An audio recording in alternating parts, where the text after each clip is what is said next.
여러분들께 은혜의 말씀 전할 수 있어서 매우 기쁩니다. 여러분 혹시 밀양이라는 영화 보셨나요? 굉장히 오래된 영화죠. 밀양의 줄거리를 잠깐 이야기하고 오늘 말씀으로 들어가고자 합니다. 네, 저기서 보시는 여자분 전도연 씨인데요. 전도연 씨가 주인공이에요. 주인공은 남편과 사별하고 아들과 함께 남편의 고향인 밀양으로 내려갑니다. 그런데 엎친 데 덮친 격으로 남편도 죽었는데 그 아들도 유괴를 당해서 죽게 됩니다. 시신으로 발견되면서 하나 남은 가족마저 잃어버리게 된 거죠. 슬픔에 잠겨있던 주인공은 길가에 걸린 기도의 포스터를 보고 교회에 출석하게 되고 거기서 신앙을 가지게 됩니다. 신앙으로 성장하면서 내 아들을 죽인 유괴범이지만 용서해야 될 것 같다 라는 마음을 가지고 유괴범을 찾아가서 면회를 갑니다. 그런데 범인과의 면회에서 주인공은 엄청나게 큰 충격을 받게 되는데요. 아들을 유괴하여 죽인 범인은 주인공에게 하나님께서 이미 나 자신을 용서하셨어. 나를 용서해 주셨어. 나는 구원받았어 라고 이야기합니다. 범인의 떳떳한 모습, 주인공이 범인을 용서할 필요도 없어진 거죠. 그러한 상황 속에서 주인공은 완전히 망가져버리기 시작합니다. 영화 밀양은요, 사실 나오고 나서 굉장히 좀 말이 많았습니다. 기독교 단체에서는 반기독교적인 영화다. 다른 사람들은 또 크리스천들에게 물음표를 던지는, 퀘스천을 던지는 그런 영화다. 이런저런 이야기가 있었는데요. 저는 그런 부분보다도 오늘 주목할 부분은 영화 밀양에서 그 범인의 모습, 구원에 대한 온전한 이해가 없는 반쪽짜리 모습, 그것을 저는 지적하고 싶습니다. 구원에 대한 온전한 이해는요, 그리스도의 십자가 사건을 통한 죄사함을 받는 것뿐만 아니라 십자가에서 나와 함께 죽으셨던 그리스도와 연합에까지 나아가는 것, 즉 피해자를 위한 진심 어린 사과와 뉘우침 등을 통해 그리스도의 가르침을 따라 살아가는 모습을 실천하는 것까지를 포함합니다. 그렇다면 우리는 구원의 온전한 이해를 위하여 어떻게 해야 그리스도와 연합할 수 있을까요? 세 가지 방법이라고 적어놨는데요. 궁금하지 않으신가요? 궁금하시라고 적어놨습니다. 네. 오늘 말씀으로 들어가 보죠. 오늘 말씀의 배경은 로마서니까 로마 교회 사람들을 위해서 쓴 편지겠죠. 오늘 말씀의 처음인 6장 1절로부터 시작됩니다. 말씀 한번 보여주시겠어요? 6장 1절에 보면 그런즉 하고 시작합니다. 그러한 접속사로 시작하죠. 무슨 내용인지를 확인하려면 당연히 앞에 구절로 넘어가서 확인을 해봐야 될 겁니다. 앞에 구절인 5장 20절부터 살펴보겠습니다. 율법이 들어온 것은 범죄를 더하게 하려 함이라. 그러나 죄가 더하는 곳에 은혜가 더욱 넘쳤나니 이는 죄가 사망 안에서 왕노릇한 것 같이 은혜도 또한 의로 말미암아 왕노릇하여 우리 주 예수 그리스도로 말미암아 영생에 이르게 하려 함이라. 5장 20절을 보시면 죄가 더한 것에 은혜가 더욱 넘쳤다고 나옵니다. 오해하기 딱 좋은 말인 것 같습니다. 죄가 늘어날수록 은혜가 늘어난다? 어차피 다 용서해 주실 거니까 죄를 지어도 괜찮다는 말일까요? 하나님께서는 진심으로 회개하면 우리가 어떤 죄를 지어서도 용서해 주시긴 하시지만 우리의 자세가 죄를 짓는 것이 너무나도 당연한 듯한 태도에서 멈추는 것은 잘못된 것입니다. 로마에 있는 그리스도인들, 그들 또한 구원에 대한 온전한 이해가 결여되어 있었던 것 같습니다. 그들에게 구원이란 그리스도의 십자가 사건으로 죄를 용서받는 속죄에 관한 것에 그쳤던 것으로 보입니다. 바울은 로마 교회 구성원들이 구원에 대해 온전히 이해할 수 있도록 6장 말씀을 통해 방법을 이야기하기 시작하는데 그것은 바로 그리스도와의 연합입니다. 바울은 구원이란 죄를 용서받는 것뿐만 아니라 그리스도와의 연합까지를 포함하는 개념임을 역설합니다. 지금부터 6장의 전반부, 그 내용 말씀 가운데 나타나는 세 가지 포인트를 중심으로 어떻게 해야 그리스도와 연합할 수 있는지에 대해서 살펴보고자 합니다. 첫 번째입니다. 함께 읽어볼까요? 시작. 우리가 죄에 대하여 죽었음을 안다면 그리스도와 함께 연합할 수 있다. 6장 2절 말씀을 한번 살펴보겠습니다. 그럴 수 없느니라. 죄에 대하여 죽은 우리가 어찌 그 가운데 더 살리요. 바울은 이 말씀에서 연합의 첫걸음이 죄에 대하여 죽는 것이라고 말하고 있습니다. 죄에 대하여 죽는 것은 어떤 말일까요? 더 이상 죄의 종노릇하지 않는다는 것입니다. 저는 사실 이 부분이 굉장히 좀 어려운 부분이라고 생각이 듭니다. 죄의 종노릇하지 않는 것이 과연 어떤 말인가? 다시는 죄를 짓지 않는다는 말은 아닙니다. 죄에 대하여 죽는다는 것은 우리는 아직 죄의 습성이 남아있는 육신을 가지고 있습니다. 그렇기 때문에 우리는 죄를 또 다시 짓기도 합니다. 그렇다고 해서 육신이 본래 나쁜 것은 아닙니다. 하나님의 창조물이기 때문이죠. 하지만 타락으로 인해 창조 때의 처음 모습을 잃어버리게 된 것입니다. 그러므로 죄에 대해서 죽는다는 것은 죄를 짓고자 하는 본성이 남아는 있지만 그것이 잘못된 것임을 알고 싫어하게 되는 그리스도인의 양심이 이 마음속에 생기게 된다는 말입니다. 세상에 죄된 것을 추구하던 삶에서 하나님의 것을 추구하는 것으로 목적이 바뀌게 된다는 거죠.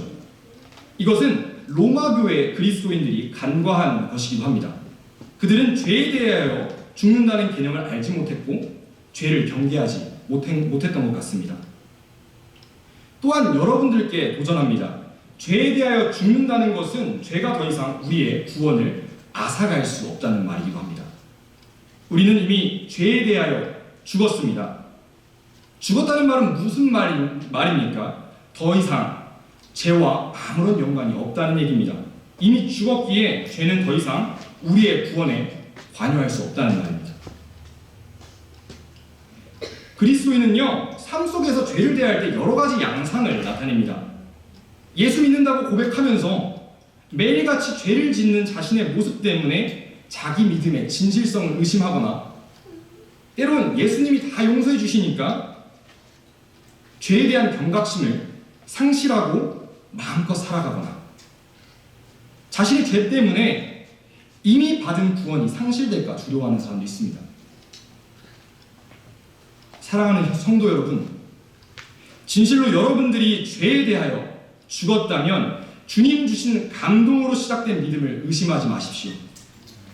진실로 여러분들이 죄에 대하여 죽었다면 죄에 대한 경각심을 잃지 말고 그리스도인의 양심을 회복하십시오.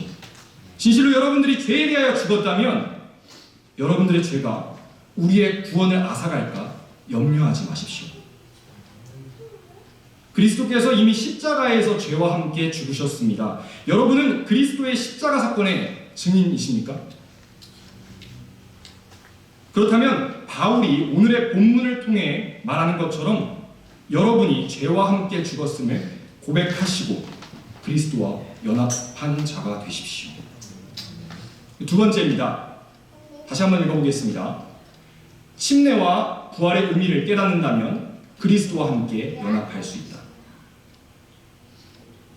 저는 한국에서 장로회 신학대학교를 졸업했습니다. 그리고 남침내 교단 신학교인 게이트웨이 세미너리에서 공부하고 있죠. 유학을 왔을 때 사람들이 다 이렇게 말했습니다. 배신자. 그렇습니다. 저는 장로교 출신입니다.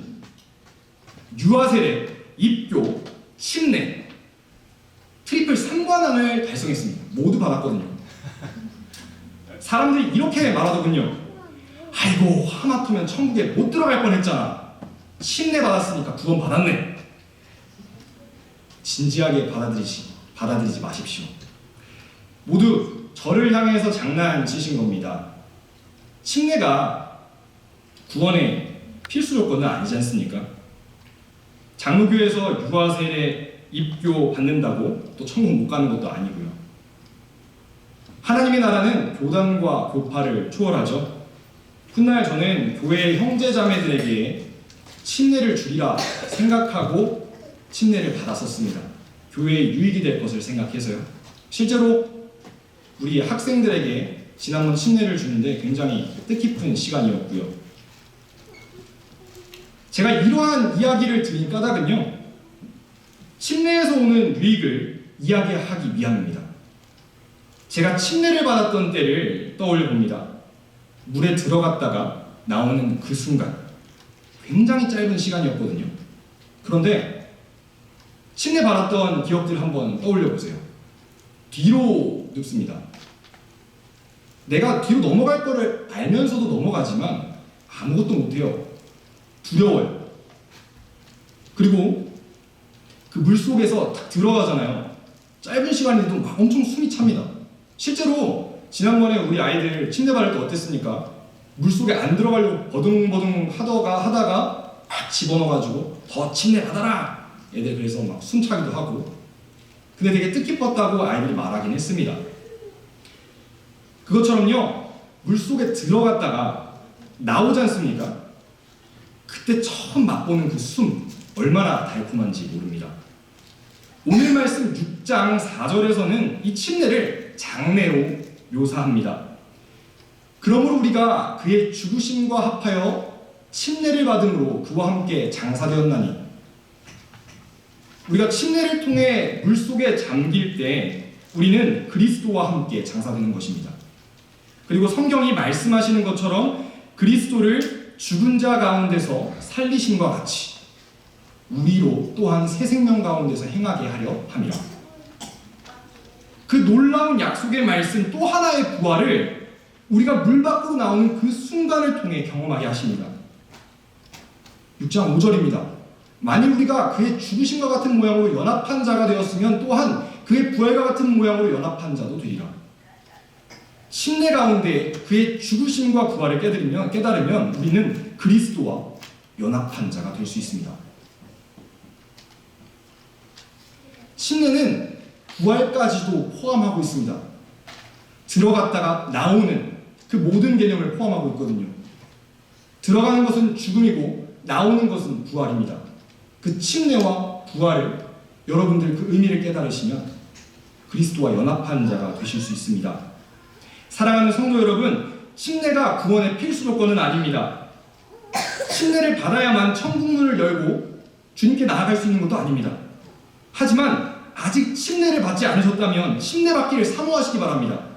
침례는 그리스도께서 십자가에서 죽으심과 3일 후 굳게 닫힌 돌문을 열고 부활하셨던 그 놀라운 감동, 그 역사를 피부로 느낄 수 있는 가장 좋은 방법입니다. 이미 침례를 받으신 분들은 그때의 기억을 되새김질하시기 바랍니다. 침례를 통해 주님께서 우리에게 허락하신 또 하나의 부활을 위해서 그리스도와 연합한 자가 되시기 바랍니다. 마지막 세 번째입니다. 함께 읽을까요? 시작. 예수와 함께 죽고 산다면 그리스도와 함께 연합할 수 있다. 예수와 함께 죽고 산다는 것은 어떤 의미일까요? 사실 오늘의 이야기들이 여러분들께 생소한 이야기는 아닐 것입니다. 하지만 이 모든 것들이 그리스도와 연합과 연결되어 있다는 사실에 대해서는 간과하고 계셨던 분들이 꽤나 있으실 거라 생각합니다. 그렇다면 예수와 함께 죽고 산다는 것은 무엇일까요? 6장 6절부터 그 의미를 이야기하고 있는데요. 우리가 알거니와 우리의 옛사람이 예수와 함께 십자가에 못 박힌 것은 죄의 몸이 죽어서 다시는 우리가 죄에게 종노릇하지 아니하려 함이니. 8절입니다. 만일 우리가 그리스도와 함께 죽었으면 또한 그와 함께 살 줄 믿노니. 옛사람을 그리스도께서 죽으신 십자가에 못 박는 것, 옛사람이 죽는 것을 말합니다.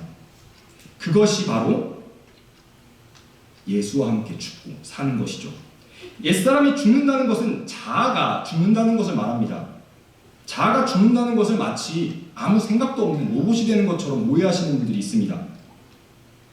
옛사람이 죽는 것, 자아가 죽는 것을 저는 결혼이라는 예를 가지고 설명하고 싶습니다. 물론 저는 결혼은 안 했습니다. 그렇지만 주변 분들이 저한테 이렇게 말씀하십니다. 현우야, 연애하게 되면 행복의 능에 멀어서 어떠한 순간이 찾아오거든? 결혼하고 싶다. 그때를 조심해. 그때가 고비야. 그거 넘어가면 끝이야 라고 얘기하시는 분들 계십니다. 한 번 갔다가 돌아올 수 없어 라는 말. 그리고 이렇게 말씀하시는 분도 계셨어요. 사고 싶은 건 결혼하기 전에 다 사놔. 결혼하면 절대 못 사. 네 거 와이프 거, 와이프 거 또 와이프 거 되는 거야 라고 말씀하시는 분들의 이야기를 들었습니다. 물론 농담으로 이야기하셨겠지만 결혼은 어디에 갇히거나 억압되는 속박 혹은 구속, 더 나아가서 말씀 속에서 한 번쯤은 들어보셨을 것 같은 갇혀서 슬피 이를 간다고 하는 그 무적행처럼 묘사되는 것처럼 느껴졌습니다. 선한목자교회 원로 목사이신 유기성 목사님께서는 이러한 결혼 생활을 두고 옛사람이 죽지 않은 것, 옛사람이 죽지 않은 상황이라고 묘사하신 영상을 봤는데요. 행복한 결혼 생활은요, 나의 육신과 정욕을 내려놓고 행복을 위해 나의 뜻과 욕심을 또한 내려놓고 가정의 평화와 배우자를 위하는 것에서 출발한다고 이야기했습니다. 사랑하는 성도 여러분, 이것이 옛사람이 죽는 것입니다. 이기적이고 고집스러운 나의 그런 마음들 내려놓고, 나의 그런 시커멓고 추악한 마음 또한 내려놓고, 지금 당장이라도 원수를 쳐 죽이고 싶은 마음 내려놓고, 내 자녀가 내 뜻대로 되지 않는다고 울그락불락대는 그 마음 또한 내려놓고, 하나님께서 홀로 영광 받으셔야 되는데 나의 교만 때문에 그 빛을 막아서고 있지 않는지, 그런 나의 교만한 마음 내려놓는 것, 그 모든 것을 내려놓고 그리스도께서 우리의 십자가를 지셨으니까 나도 그 십자가 지겠다. 나도 그 십자가에 함께 달리기. 그러한 옛사람이 죽는 고백을 통해 그리스도와 연합한 자가 되시기 바랍니다. 오늘 말씀의 마지막인 11절을 한번 보겠습니다. 이와 같이 너희도 너희 자신을 죄에 대하여는 죽은 자요, 우리가 죄에 대하여 죽었음을 알아라. 그리스도 예수 안에서는 침례를 통해 부활의 의미를 깨달아 예수와 함께 죽고 예수와 함께 살아라. 하나님께 대하여 살아있는 자로 여길지어다. 그리스도와 연합한 자 되어 우리 주 예수 그리스도로 말미암아 영원한 생명에 이르게 됩니다. 사랑하는 성도 여러분, 우리는 예수께서 우리를 위해 죽으셨습니다 라는 말 많이 들어봤을 겁니다. 그래서 매일같이 이렇게 고백해요. 예수께서 우리를 위해서 죽으셨습니다. 그런데 우리가 간과하는 게 있습니다. 우리가 예수와 함께 못 박혔다 라는 말씀은 외면하고 살아갑니다. 예수님이 우리를 위해서 십자가에 달려주셨어요. 동의합니다. 압니다. 하지만 예수와 함께 못 박혔습니다. 그 함께에서 우리는 쏙 빼버립니다. 예수님이 함께 못 박히셨어. 예수님 달리셨어. 이 사실을 간과해서는 안 됩니다. 우리도 함께 십자가에 못 박혔다는 사실 잊어서는 안 됩니다. 여러분, 침례를 받을 때를 한번 떠올려 보시기 바랍니다. 물속에 잠길 때 여러분은 사실 혼자가 아니었습니다. 여러분을 지지하던 손이 있었습니다. 그 손이 여러분을 일으켰습니다. 뒤로니어 물속에 빠질 때는 두려웠지만 결국 여러분들에게 약속된 또 하나의 부활은 일어났습니다. 그것이 실제가 되었습니다. 여러분들 일어나셔서 그 숨을 들이키셨습니다. 여러분 겁이 나겠지만, 힘들겠지만, 고통스럽겠지만 죄에 대하여 죽은 자가 되십시오. 그리스도의 양심을 회복하여 죄가 더 이상 여러분을 이끌지 못하게, 여러분이 죄의 종로로 타시지 않게 기도로 간구하시기 바랍니다. 여러분들 품 안에 고이 품고 있는 그 옛사람, 그리스도께서 달리신 그 십자가에 못 박고 매달아 버리십시오. 주께서 우리를 위해 준비하신 새 옷을 입으시기 바랍니다. 그때 여러분이 심리를 마치고 물 밖에 나왔을 때 성령께서 달콤한 첫 숨으로 여러분을 감싸 안으셨던 것처럼 여러분은 그리스도와 연합한 자 되어 하나님 나라를 향한 참된 구원의 경주를 다시 시작하실 수 있을 겁니다. 기도하겠습니다.